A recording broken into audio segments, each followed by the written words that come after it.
ಎಲ್ಲ ದೇವಜನರಿಗೆ ಯೇಸು ಕ್ರಿಸ್ತನ ನಾಮದಲ್ಲಿ ವಂದನೆಗಳು ಪ್ರೇರೆ. ಈ ದಿನ ಯೆಶಾಯನ ಪ್ರವಾದನೆ ಗ್ರಂಥ 1ನೇ ಅಧ್ಯಾಯ 2ನೇ ವಚನದಲ್ಲಿರುವಂಥ ದೇವರ ವಾಕ್ಯವನ್ನು ಓದಿಕೊಂಡು ವಿವರಗಳನ್ನು ಸುಮಾರು ಒಂದು 3 ನಿಮಿಷ ನೋಡಿಕೊಳ್ಳೋಣ. ಆಕಾಶ ಮಂಡಲವೇ ಆಲಿಸು, ಭೂಮಂಡಲವೇ ಕೇಳು, ದೇವರು ಮಾತನಾಡುತ್ತಿದ್ದಾನೆ. ನಾನು ಸಾಕಿ ಸಲಹಿದ ಮಕ್ಕಳೇ ನನಗೆ ದ್ರೋಹ ಮಾಡಿದ್ದಾರೆ ಎಂದು ಯಾರು ಹೇಳ್ತಾ ಇದ್ದಾರೆ ಅಂದರೆ ಬೇರೆ ದೇವರು, ಆ ತಂದೆಯಾದ ಪರಮಾತ್ಮನು ದುಃಖಪಟ್ಟು ಹೇಳುತ್ತಿರುವಂಥ ಮಾತು, ಆಕಾಶ ಮಂಡಲವೇ ಆಲಿಸು, ಭೂಮಂಡಲವೇ ಕೇಳು, ನಾನು ಸಾಕಿ ಸಲಹಿದ ಮಕ್ಕಳೇ ನನಗೆ ಮೋಸ ಮಾಡುತ್ತಿದ್ದಾರೆ, ದ್ರೋಹ ಮಾಡುತ್ತಿದ್ದಾರೆ ಅಂತ ನೊಂದುಕೊಂಡು ಹೇಳುವಂಥ ಮಾತು. ಪ್ರೇರೆ, ಯೇಸು ಕ್ರಿಸ್ತನನ್ನು ನಂಬೋಕ್ಕಿಂತ ಮುಂಚೆ ನನ್ನ ಜೀವಿತ ಎಷ್ಟು ಭಯಂಕರವಾಗಿ ಕೆಟ್ಟೋಗಿತ್ತು ಅಂದರೆ, ತಂದೆಯ ತಾಯಿಯ ಮಾತಿಗೆ ವಿಧೇಯನಾಗದೆ ನಾವು ಒಂದು ಹೋಟೆಲ್ ಅಂದರೆ ನಮ್ಮದು ದೊಡ್ಡ ಒಂದು ಡಾಬಾ ಇತ್ತು. ಆ ಡಾಬಾದಲ್ಲಿ ಬರುವಂಥ ಸಂಪಾದನೆಯನ್ನು ತೆಗೆದುಕೊಂಡು ಹೋಗಿ ಹುಡುಗರ ಜೊತೆ ವೆಚ್ಚ ಮಾಡಿ ಸುಮಾರು 1 ವಾರ 10 ದಿವಸ ಮನೆಗೆ ಬರ್ತಾ ಇರಲಿಲ್ಲ. ಜನರೆಲ್ಲ ನೋಡಿದವರು ನಮ್ಮ ತಂದೆಗೆ ಹೀಯಾಳಿಸುವಂಥದ್ದು, ಏನು ನಿಮ್ಮ ಬಳಿಯಲ್ಲಿ ಇರುವಂಥ ಆಳುಗಳು ನಿಮ್ಮ ಮಾತಿಗೆ ಒಳಪಡ್ತಾ ಇದ್ದಾರೆ, ನಿಮ್ಮ ಮಗ ನಿಮ್ಮ ಮಾತನ್ನು ಕೇಳದೆ ಹುಡುಗರ ಸವಾಸವನ್ನು ಮಾಡಿ ಕೆಟ್ಟು ಹೋಗ್ತಾ ಇದ್ದಾನಲ್ಲ ಅಂತ ನಮ್ಮ ತಂದೆಗೆ ತಾಯಿಗೆ ಹೋಗು ಬರುವಂಥ ಜನರು ಮಾತಾಡುವಂಥ ರೀತಿ ಅಂದರೆ ಅವಮಾನ ಆಗುವ ರೀತಿಯಲ್ಲಿ ನನ್ನ ಜೀವನ ಇತ್ತು. ದೇವರು ಈಗ ಭೂನಿವಾಸಿಗಳಾದಂಥ ಈ ಮನುಷ್ಯರ ಪ್ರವರ್ತನೆಗಳನ್ನು ನಡವಳಿಕೆಗಳನ್ನು ನೋಡಿದಂಥ ದೇವರು ನೊಂದುಕೊಂಡು, ಮನುಷ್ಯರು ದೇವರ ಸ್ವರಕ್ಕೆ ಕಿವಿಗೊಡದಂಥ ಕಾರಣಕ್ಕೆ ಯಾರ ಹತ್ರ ಮಾತಾಡ್ತಾ ಇದ್ದಾರೆ ಗೊತ್ತಾ? ಆಕಾಶ ಮಂಡಲವೇ ಆಲಿಸು, ಭೂಮಂಡಲವೇ ಕೇಳು. ನಮ್ಮ ತಂದೆ ರಾತ್ರಿ ಹೊತ್ತು ತುಂಬ ಡ್ರಿಂಕ್ಸ್ ಕುಡಿದು ಇರುವಂಥ ಆಳುಗಳನ್ನು ಕರೆದು ಅವರ ದುಃಖಗಳನ್ನು ಹೇಳಿಕೊಳ್ತಾ ಇದ್ರು. ನಮ್ಮ ತಂದೆ ಎಂಥ ಮಗ ಹುಟ್ಟಿದ್ದಾನೆ ನಮಗೆ, ಈತನು ಈ ರೀತಿ ಕೆಟ್ಟೋಗ್ತಾನೆ ಅಂತ ನನಗೆ ಗೊತ್ತಾಗಿದೆ.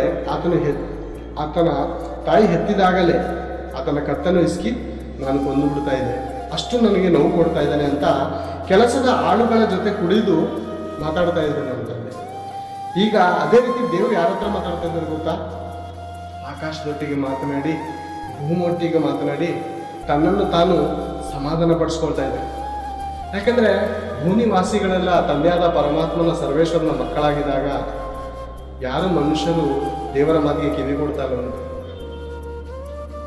ನನ್ನ ಜಾತಿ ಶ್ರೇಷ್ಠ, ನನ್ನ ಮತ ಶ್ರೇಷ್ಠ, ನನ್ನ ಭಾಷೆ ಶ್ರೇಷ್ಠ ಅಂತ ಒಬ್ಬೊಬ್ಬರು ಒಂದೊಂದು ದಾರಿಗೆ ಹೋಗ್ಬಿಟ್ಟಿರುವಾಗ ದೇವರು ಹೇಳ್ತಾ ಇದ್ದೇನೆ, ನಾನು ಹೆತ್ತಿದ್ದೀನಿ, ನಾನು ನಿಮ್ಮನ್ನು ನನ್ನ ಅಂಗೈಯಲ್ಲಿ ಚಿತ್ರಿಸಿದ್ದೇನೆ, ಆದರೆ ನಾನು ಯಾರಂತ ನೀವು ಹುಡುಕದೆ ಲೋಕದಲ್ಲಿ ಕುಲಕ್ಕೊಂದು ದೇವರು, ಮತಕ್ಕೊಂದು ದೇವರು, ಭಾಷೆಗೊಂದು ದೇವರು ಅಂತ ಎಲ್ಲರೂ ದಾರಿ ತಗೊಂಡಿದ್ದಾರೆ. ಅದಕ್ಕೆ ದೇವರು ನೊಂದುಕೊಂಡು ಹೇಳುವಂಥ ಮಾತು, ನಾನು ಸಾಕಿ ಸಲಹಿದ ಮಕ್ಕಳೇ ನನಗೆ ಮೋಸ ಮಾಡ್ತಾ ಇದ್ದಾರೆ. ಕತ್ತು ಕೆಳಗೆ ನೋಡಿ ಆ ವಚನವನ್ನು,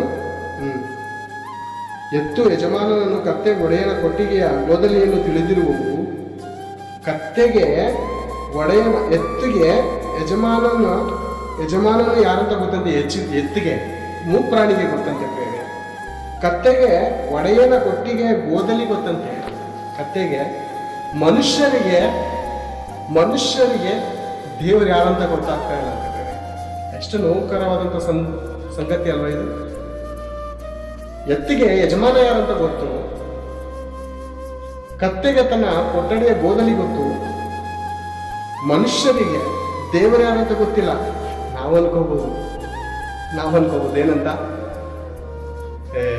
ಎಷ್ಟು ದೇವರುಗಳಿದೆ, ದೇವರಿಲ್ಲ ಅಂತೀರ, ದೇವ್ರು ಗೊತ್ತಿಲ್ಲ ಅಂತೀರ, ಎಷ್ಟು ದೇವರುಗಳಿದೆ ಅಂತ ನೀವು ಅನ್ಕೋಬಹುದು. ದೇವರುಗಳಿಗೆ ಮಹಾದೇವರು ಒಬ್ಬನಿದ್ದಾನೆ ಪ್ರೇರೆ, ದೇವರುಗಳಿಗೆ ಮಹಾದೇವರು ಒಬ್ಬನಿದ್ದಾನೆ. ಆತನ ಬಗ್ಗೆ ತಿಳ್ಕೊಳ್ಳೋದಕ್ಕೆ ಇಷ್ಟಪಡ್ತಾ ಇದ್ದೀರಾ, ಕಷ್ಟಪಡ್ತಾ ಇದ್ದೀರಾ? ಒಂದ್ಸಾರಿ ಒಂದೇ ಒಂದು ವಚನವನ್ನು ಓದಿಕೊಂಡು 1 ನಿಮಿಷದಲ್ಲಿ ಮುಗಿಸುತ್ತೇನೆ.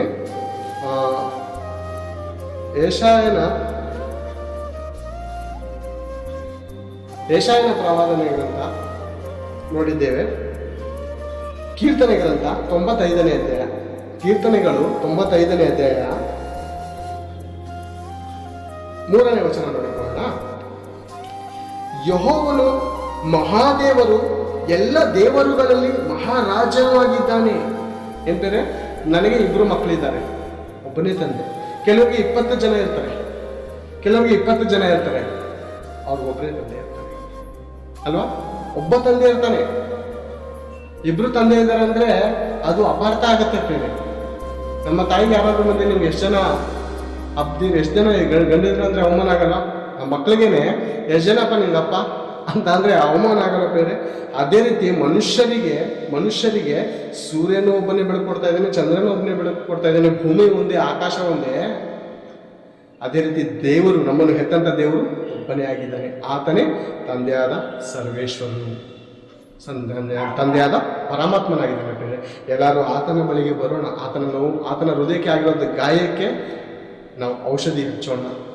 ಅಂದರೆ ನಮ್ಮ ಪಾಪಗಳನ್ನು ಪರಿಹಾರ ಮಾಡಿಕೊಂಡು ಯೇಸು ಕ್ರಿಸ್ತನ ನಾಮದಲ್ಲಿ ದೀಕ್ಷಾ ಸ್ಥಾನ ತೆಗೆದುಕೊಳ್ಳೋಣ ಅನ್ನುವಂಥ ಮಾತನ್ನು ಹೇಳುತ್ತಾ ನನ್ನ 2 ಮಾತುಗಳನ್ನು ಮುಗಿಸ್ತಾ ಇದ್ದೇನೆ. ದೇವರು ನಮ್ಮೆಲ್ಲರನ್ನು ಆಶೀರ್ವದಿಸಲಿ. Thank you. God bless.